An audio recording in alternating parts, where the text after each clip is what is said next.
The Story of Evil Friend. Episode 1. In the quiet village of Uromi, where red earth stained the soles of everyone's feet, there lived two young men who were seen as inseparable, David and Richard. David was known for his good heart, his hard-working spirit, and the way he always put others first. His late father had left him a small piece of farmland, and with the sweat of his brow, he cultivated yam, cassava, and vegetables. Though life was not easy, David never complained. His only dream was to build a modest house for his widowed mother and give her a life free from hunger. Richard, on the other hand, was clever but lazy. He was tall, smooth-talking, and charming in the eyes of many, but those who observed closely knew he carried envy in his heart. Richard's father was still alive, but he was a drunkard who squandered every kobo he earned. Richard grew up bitter, watching David rise through honesty while he himself refused to lift a hand in labor. Despite this, David loved him like a brother. He often gave Richard food, clothes, and sometimes even money when he could spare it. One day, David would say with a hopeful smile, "When things turn around for us, we'll both succeed together." But in Richard's heart, wicked thoughts festered. He could not bear the respect David received in the village. Mothers prayed for sons like David, elders praised his humility, and even the young girls admired his diligence. Richard wanted all that admiration for himself, without earning it. Before we continue, please like, comment, share and follow. One season, fortune smiled on David. A wealthy cocoa merchant who visited the village noticed his farm produce. Impressed by David's honesty and the quality of his yams, the merchant began buying from him in bulk.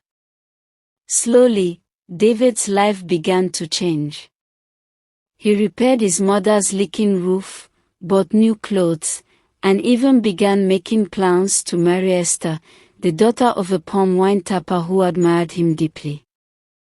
The more David's star shone, the darker Richard's jealousy grew.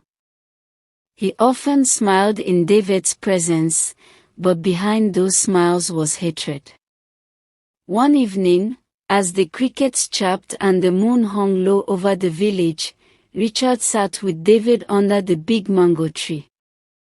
"My brother," Richard said, forcing a smile, "you are blessed.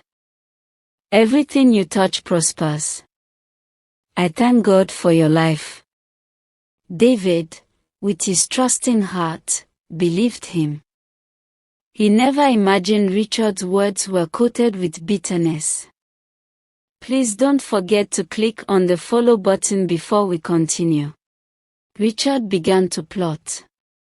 He knew David stored his earnings in a wooden box inside his room since the nearest bank was far away in the town.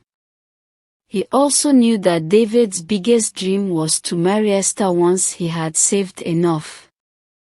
One night, Richard crept into David's hut. The moonlight guided his steps as he pushed open the squeaky door. He tiptoed to the corner where the wooden box sat and opened it. Inside were David's hard-earned savings, neatly tied in small bundles. Richard's eyes widened with greed. He stole the money, but he didn't stop there. To cover his tracks, he set fire to the hut. By the time villagers noticed the flames and rushed with buckets of water, it was too late. The hut had collapsed into ashes, and David barely escaped with his mother. The next morning, the whole village gathered in sorrow. People wept for David's loss, shaking their heads at his misfortune. David himself was broken, staring silently at the ruins. His dreams, his sacrifices, his savings, all gone overnight. Richard, standing among the crowd, put on a face of pity. "My brother, take heart," he said, patting David on the shoulder. But inside, he was celebrating. Please don't forget to click on the follow button before we continue. Weeks passed. David struggled to start over, working even harder on the farm despite the weight of despair. Esther stood by him, assuring him of her love. But Richard began to flaunt sudden wealth. He bought fine clothes, contributed money at village meetings, and even started wooing Esther behind David's back. Whispers soon spread in Uromi. Elders began to question how Richard, who never worked, suddenly had money. Some suspected fetish charms, others remained silent. One fateful day, a small boy named Chinedu, who often fetched water at night, confessed to seeing Richard sneaking into David's hut the night of the fire. At first, no one believed him. But when Richard's father, in a drunken stupor, blurted out that his son had been hiding bundles of money under the bed, the truth came crashing down. The elders summoned Richard. Cornered and unable to deny, he broke down. "Yes," he shouted in shame and anger. "I took the money. I burned the hut. I wanted to destroy him so I could rise." The entire village gasped in horror. Mothers spat on the ground. Fathers shook their heads. Some even threatened to drive him out of Uromi.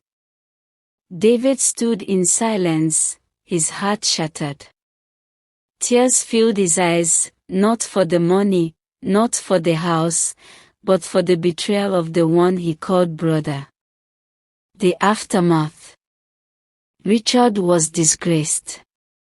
No one wanted to be associated with him. Esther publicly rejected his advances, declaring her loyalty to David. His father disowned him, ashamed of his wickedness. David, though deeply hurt, forgave him. But he never trusted him again. With time, the merchant returned and continued to support David. Slowly, he rebuilt his life, brick by brick, stronger than before. As for Richard, his greed became his downfall. With no friends, no respect, and no opportunities, he wandered aimlessly, a shadow of the man he could have been. And in Uromi village, parents continued to tell their children the story of David and Richard, the tale of the evil friend who destroyed his own future out of jealousy. Thank you for watching. Please don't forget to like, comment, share, and follow me for more stories on the story of Evil Friend. Bye for now.